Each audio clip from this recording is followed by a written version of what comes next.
សួស្តីបងប្អូនទាំងអស់គ្នាថ្ងៃនេះvừaជួបគ្នាទៀតហើយនៅក្នុងថ្ងៃនេះផងដែរគឺមើលពីស្នេហាសម្រាប់ឆ្នាំ2026ថាតើស្នេហាបងប្អូនទាំងអស់គ្នានៅក្នុងឆ្នាំ2026នេះយ៉ាងណាដែរគឺមើលចាប់ពីដើមឆ្នាំពាក់កណ្ដាលឆ្នាំនិងចុងឆ្នាំថាតើស្នេហារបស់អ្នកទាំងអស់គ្នានៅក្នុងឆ្នាំ2026នេះល្អដែរឬទេដូច្នេះហើយយើងសូមសន្លកាតចំនួន3សន្លឹកសម្រាប់ដើមឆ្នាំពាក់កណ្ដាលឆ្នាំនិងចុងឆ្នាំគឺយើងមើលពេញមួយឆ្នាំ2026តែម្ដងថាតើស្នេហារបស់អ្នកទាំងអស់គ្នា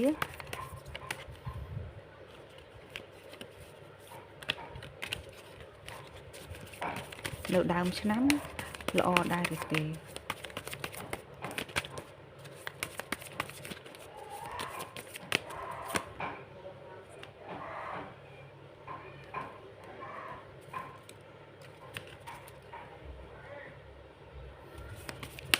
តើស្នេហារបស់អ្នកនៅក្នុងពាក់កណ្ដាលឆ្នាំយ៉ាងណាដែរល្អដែរឬទេ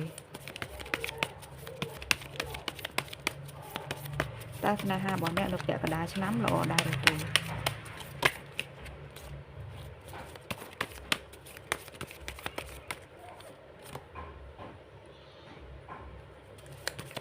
ើ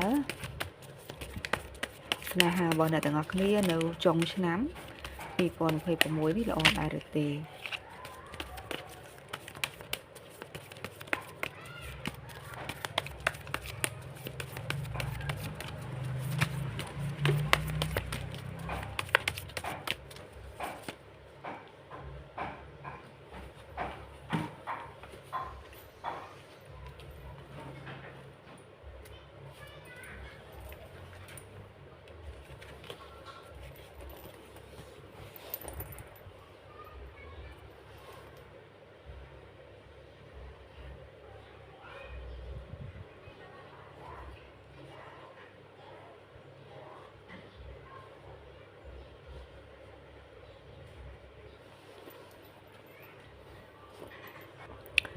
ឥឡូវនេះយើងមកមើលសម្រាប់ដើមឆ្នាំ2026ថាតើស្នេហាបងប្អូនទាំងអស់គ្នានៅដើមឆ្នាំ2026ល្អដែរឬទេសម្រាប់នៅដើមឆ្នាំ2026នេះផងដែរគឺថាសម្ព័ន្ធភាពស្នេហាបងប្អូនទាំងអស់គ្នា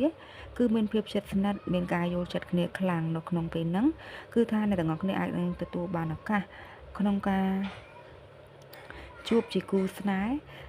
របស់អ្នកទាំងអស់គ្នាទៅថ្ងៃអនាគតផងដែរដូច្នេះដើមឆ្នាំនេះអ្នកទាំងអស់គ្នាអាចនឹងមានឱកាសខ្ពស់ក្នុងការទទួលបានគូស្នេហ៍ទៅថ្ងៃអនាគតហើយជីវិតគ្រួសាររបស់បងប្អូនទាំងអស់គ្នាវិញគឺមានភាពគង់វង្ស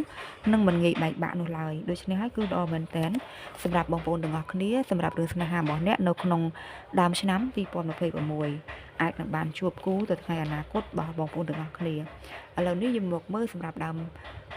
ពាក់កណ្ដាលខែវិញម្ដងថាតើសម្រាប់ពាក់កណ្ដាលឆ្នាំ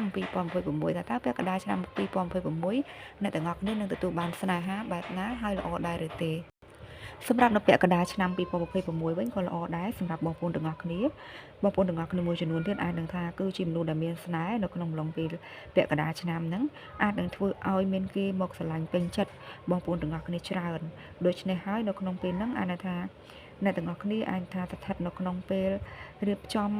ជាមួយនឹងដៃគូស្នេហាបងប្អូនទាំងអស់គ្នានឹងឲ្យមានភាពស្និទ្ធស្នាលជាងមុនផងដែរដូច្នេះហើយមានការកាន់តែយល់ចិត្តគ្នាកាន់តែស្រឡាញ់គ្នាច្រើនជាងមុនទៀតដូចនេះហើយមានការវិវត្តទៅល្អខ្លាំងមែនទែនសម្រាប់សម្ព័ន្ធភាពស្នេហារបស់បងប្អូនទាំងអស់គ្នានៅក្នុងពាក់កណ្ដាលឆ្នាំអ្នកទាំងអស់គ្នាអាចនឹងមានការយល់ចិត្តគ្នាជាងមុន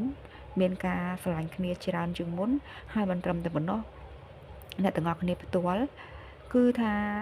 គឺជាមនុស្សដែលមានស្នេហ៍ខ្លាំងនៅក្នុងពាក់កណ្ដាលឆ្នាំហ្នឹងគឺអាចនឹងថានឹងមានមនុស្សចូលមកស្រឡាញ់ពេញចិត្តអ្នកទាំងអស់គ្នាច្រើនមែនតើបើអ្នកទាំងអស់គ្នាមានតំណែងស្នេហាហើយតំណែងស្នេហាមួយហ្នឹងគឺមានភាពស្និទ្ធស្នាលជាមួយគ្នាខ្លាំងហើយកាន់តែយល់ចិត្តគ្នាខ្លាំងជាងមុនផងដែរដូច្នេះហើយគឺល្អមែនតើសម្រាប់បងប្អូនទាំងអស់គ្នានៅក្នុងពាក់កណ្ដាលឆ្នាំ2026ពាក់ព័ន្ធជាមួយរឿងស្នេហារបស់អ្នកឥឡូវនេះយើងមកមើលសម្រាប់ចុងឆ្នាំ2026ថាតើស្នេហាបងប្អូនទាំងអស់គ្នានៅក្នុងចុងឆ្នាំ2026នេះល្អដែរឬទេហើយយ៉ាងណាដែរសម្រាប់ស្នេហាបងប្អូនទាំងអស់គ្នាផ្ទាល់នៅចុងឆ្នាំ2026នេះបងប្អូនទាំងអស់គ្នាអាចនឹងថាមានការរស់នៅលាក់បាំងអារម្មណ៍បន្តិចមានការបិទបាំងអារម្មណ៍ទោះបីជាអ្នកទាំងអស់គ្នាស្រឡាញ់ឬក៏មិនស្រឡាញ់ក៏អ្នកទាំងអស់គ្នា អត់ប្រាប់ឲ្យគេដឹងឬក៏មនុស្សជំនាញខ្លួនដឹងដែរថាអ្នកទាំងអស់គ្នាមានអារម្មណ៍បែបណាដូច្នេះហើយរៀងមានការបិទបាំងអារម្មណ៍បន្តិចនៅក្នុងចុងឆ្នាំ2026ដូចនេះហើយអានថាមានរឿងខ្លះនៅក្នុងតំណែងមួយហ្នឹងអានថាក៏មានការលាក់បាំងដែរដូច្នេះហើយនៅក្នុងនេះចង់ឲ្យអ្នកទាំងអស់គ្នាមានការប្រុងប្រយ័ត្នផងដែរសម្រាប់ស្នេហានៅក្នុងឆ្នាំ2026នៅក្នុងចុងឆ្នាំគឺថាចូលប្រុងប្រយ័ត្នផងគីឡូស្នេហាមួយហ្នឹងវាមានការជាប់ពាក់ព័ន្ធជាមួយនឹងមនុស្សរបស់គេដូច្នេះហើយអញថាធ្វើឲ្យអ្នកទាំងអស់គ្នាមានបញ្ហាទោះបីជាអ្នកទាំងអស់គ្នាមានការស្រឡាញ់គ្នាខ្លាំងប៉ុណ្ណាក៏ដោយនៅក្នុងចុងឆ្នាំ2026គឺអ្នកទាំងអស់គ្នាអាចថានឹងមានការរស់នៅដោយមានការលាក់បាំងដែលអត់អាចបង្ហាញមនុស្សជំនាញខ្លួនឲ្យគេដឹងពីតំណែងស្នេហារបស់អ្នកទាំងអស់គ្នាបានឡើយដូច្នេះហើយនេះសម្រាប់បងប្អូនទាំងអស់គ្នាមួយចំនួនតែប៉ុណ្ណោះបើសិនជាអ្នកទាំងអស់គ្នាមានការជួបស្នេហាបែបហ្នឹងដូច្នេះហើយនៅក្នុងនេះគឺថាបងប្អូនទាំងអស់គ្នានៅក្នុងចុងឆ្នាំ2026សម្រាប់សម្ព័ន្ធភាពស្នេហាគឺអន្តរអ្នកទាំងអស់គ្នារៀងមានការលាក់បាំងអារម្មណ៍បន្តិចគឺអត់បង្ហាញឲ្យមនុស្សជុំវិញខ្លួនដឹងពីតំណែងស្នេហារបស់បងប្អូនទាំងអស់គ្នាទេអន្តរអ្នកទាំងអស់គ្នាមានការចង់ private ច្រើននៅក្នុងចុងឆ្នាំ2026នេះយ៉ាងណាក៏ចង់ឲ្យអ្នកទាំងអស់គ្នាប្រុងប្រយ័ត្នផងដែរបើសិនជាស្នេហាមួយហ្នឹងអត់មានបញ្ហាទេគឺថាអ្នកទាំងអស់គ្នាចង់ឲ្យតំណែងស្នេហាហ្នឹងមានការ private អត់បើកចំហឲ្យមនុស្សជុំវិញខ្លួនដឹងពីសម្ព័ន្ធភាពរបស់បងប្អូនទាំងអស់គ្នាឡើយហើយមិនត្រឹមតែប៉ុណ្ណោះទៀតគឺថាមនុស្សជុំវិញខ្លួនបងប្អូនទាំងអស់គ្នាគឺពិបាកយល់ពីផ្លូវចិត្តផ្លូវអារម្មណ៍បងប្អូនទាំងអស់គ្នាណាដូច្នេះហើយគេដឹងថាអ្នកទាំងអស់គ្នាហ្នឹងស្រឡាញ់ឬក៏មិនស្រឡាញ់ទេឬក៏អាចនឹងថាគេពិបាកមើលដឹងថាអ្នកទាំងអស់គ្នាហ្នឹងមានស្នេហាឬក៏អត់ដោយសារតែអ្នកទាំងអស់គ្នាហ្នឹងមានការ private នៅក្នុងចុងឆ្នាំ2026ហ្នឹងដូច្នេះហើយសរុបសេចក្តីមកថាតើនៅក្នុងឆ្នាំ2026រឿងស្នេហាបងប្អូនទាំងអស់គ្នាយ៉ាងណាដែរសម្រាប់ដើមឆ្នាំពាក់កណ្ដាលឆ្នាំនិងចុងឆ្នាំសម្រាប់ដើមឆ្នាំគឺអ្នកទាំងអស់គ្នា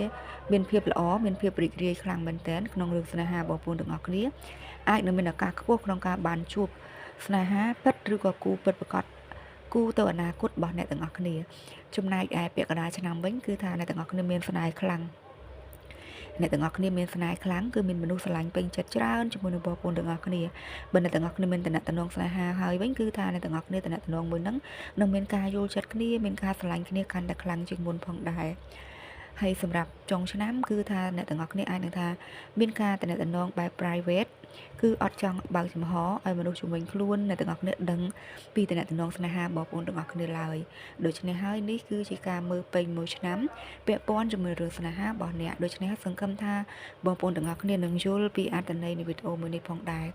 អរគុណច្រើនដល់បងប្អូនទាំងអស់គ្នាដែលចូលតាមដានទស្សនាវីដេអូនេះជូនពរបងប្អូនទាំងអស់គ្នាជោគជ័យក្នុងរឿងការងាររឿងលុយកាក់និងរឿងស្នេហាផងដែរអរគុណច្រើនជួបគ្នានៅវីដេអូក្រោយទៀតចាអរគុណ